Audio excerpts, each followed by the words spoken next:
Assalamualaikum warahmatullahi wabarakatuh. Selamat pagi semuanya. Pada praktikum kultur jaringan tanaman yang ke-6 hari ini, kita akan mempelajari tentang kultur embrio. Tujuan praktikum adalah yang pertama untuk mengenal bahan tanam atau explant berupa embrio, lalu untuk mengetahui bagaimana cara penanaman kultur jaringan dengan menggunakan embrio dari dalam biji. Landasan teoritisnya adalah sel memiliki kemampuan totipotensi, atau sel ini dia dapat berkembang menjadi tanaman yang sempurna. Kultur jaringan adalah pengembangan dari teori sel totipotensi tadi. Nah, hanya saja pada media harus kita tambahkan nutrisi yang sama persis dengan yang ada di tanah sebagai kebutuhan sel atau jaringan tanamannya. Nah, beberapa metode kultur jaringan sudah dilakukan untuk memperbaiki sifat genetik atau meningkatkan keragaman, baik dengan metode somaklonal, seleksi pada in vitro, lalu kultur antera, fusi protoplas, serta kultur embrio. Nah, kultur embrio ini adalah isolasi steril atau secara in vitro dari embrio muda atau immature embrio dan embrio dewasa atau tua atau mature embrio secara in vitro di dalam botol yang tujuannya untuk memperoleh tanaman yang utuh dan yang bisa tumbuh di luar, di lapangan. Nah, manfaat dari kultur embrio adalah kita bisa melakukan embryo rescue dari hasil persilangan antar spesies.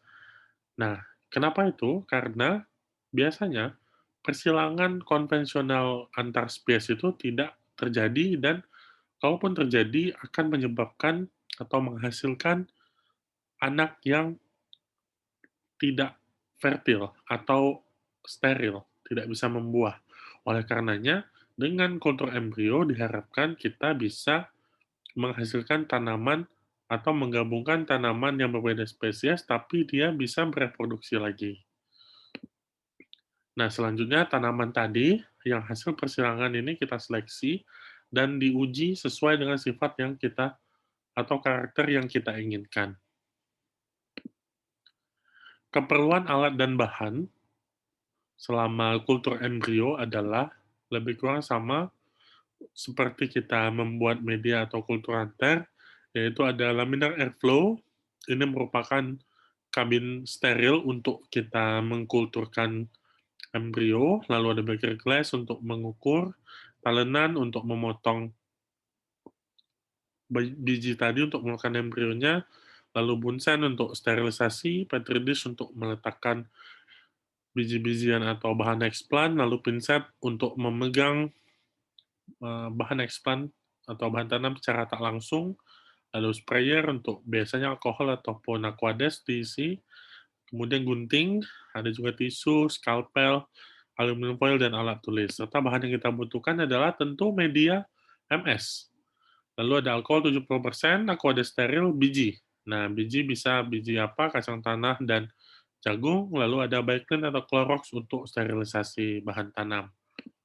Nah, prosedur kerjanya adalah yang pertama, siapkan ruang laminar airflow, lalu hidupkan lampu UV selama 60 menit, kemudian matikan dan hidupkan blower atau kipasnya dan lampu fluorescence atau lampu putih. Kemudian siapkan semua bahan yang kita perlukan tadi, sterilisasi, aquades, dan bahan tanam. Siapkan juga bahan tanam berupa biji jagung yang muda, ataupun biji kacang tanah, ataupun biji kacang merah. Lalu kita gojok biji tadi menggunakan tangan dalam larutan Baiklin atau Clorox selama 5 menit. Lalu bilas dengan air steril 3 kali. Nah, fungsinya ini adalah untuk sterilisasi. Kemudian kita ulang hal yang sama, kita ambil lagi biji tadi kita gojok dengan tangan di dalam larutan, kali ini alkohol, selama 5 menit, lalu kita bilas dengan air steril 3 kali. Jadi ini tahap sterilisasi yang kedua. Yang pertama menggunakan Biclean, yang kedua dengan alkohol. Kemudian setelah disterilisasi dengan Aquades atau air steril, maka embrio tadi, bijinya, biji kita ambil embrio di dalamnya. Kemudian kita bersihkan embrio yang sudah kita keluarkan dari biji dengan air steril, lalu kita tiriskan embrio jagung atau kacang tadi di atas tisu.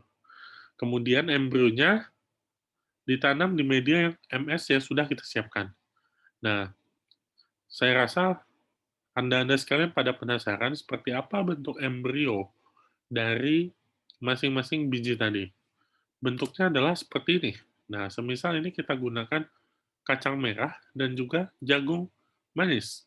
Nah, di dalam kacang merah, kalau dibelah dua, maka terdapat seperti bakal tanaman yang sudah ada daun atau seperti ini bentuknya. Nah, inilah yang diambil sebagai eksplan kultur embrio. Ini yang disebut embrio yang ia nanti akan tumbuh menjadi tanaman dewasa. Nah, untuk jagung, sama, jika kita belah jagungnya menjadi dua, maka di tengah-tengahnya atau di bagian ini, bagian yang berbentuk segitiga ini, terdapat embrionya. Sedangkan yang lain adalah endosperm atau cadangan makanan. Jadi yang kita perlukan hanya embrio di dalam ini sebagai eksplan kultur embrio. Jadi hanya bagian ini yang diambil. Yang lainnya di discard atau dibuang. Lalu setelah kita mengenal embrio, maka selanjutnya adalah kita tanam embrio ini ke dalam media yang sudah kita siapkan dan buatlah tabel berupa hasil seperti ini. Nah, semisal perlakuannya adalah A dan B. Yang A adalah embrio jagung dan B adalah kacang tanah. Nah, ini terdapat ulangan, ada 1, 2, 3 kali ulangan. Yang masing-masing ulangan terdapat 3 botol kultur. Nah, jadi untuk perlakuan A, total botol kulturnya ada 9. 3 ulangan 1, 3 ulangan 2, dan 3 ulangan 3. Nah, sama juga dengan perlakuan B atau kacang tanah, kita menggunakan embrio dari kacang tanah, 3 ulangan, dan total botolnya ada 9. 3 untuk ulangan 1, 3 ulangan 2, dan 3 ulangan 3. Nah, fungsi ulangan adalah jika kita untuk agar data kita tidak bias. Jika kita hanya menggunakan satu data saja, maka kita tidak tahu mana yang data tertinggi dan data terendah. Tapi jika kita punya 3 ulangan, minimal 3 ulangan, maka kita bisa melihat sebaran datanya. Seberapa yang tinggi, seberapa yang besar, seberapa yang rendah, seperti itu. Dan seterusnya.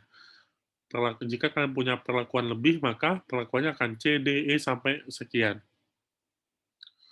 Lalu, setelah dibuat tabel pada praktikum, maka selanjutnya yang harus dilakukan adalah menghitung, oh sorry, ini saya jelaskan dulu. Jumlah eksplan. Kalau tadi adalah jumlah botol ada 9 per perlakuan, maka jumlah eksplannya ada 27. Nah, mengapa ada 27 eksplan atau bahan tanam dalam 9 botol? Karena satu botol biasanya diisi oleh 2 sampai 3 eksplan embrio. Nah, kita ambil contoh satu botol kultur berisi 3 embrio. Maka kita punya 3 ulangan, yang masing-masing ulangan itu ada 3 botol, sehingga jumlahnya ada 9 botol, maka 9 dikalikan 3 embrio atau 3 eksplan sama dengan 27 eksplan. Jadi untuk perlakuan A, di dalam 9 botol, kita mempunyai 27 eksplan. Nah, untuk perlakuan B sama, kita punya 27 eksplan. Kemudian apa fungsi kita mengetahui jumlah eksplan? Fungsinya adalah untuk kita mengetahui derajat kontaminasi, derajat tanaman hidup atau eksplan hidup, dan derajat eksplan mati. Berikut persentasenya.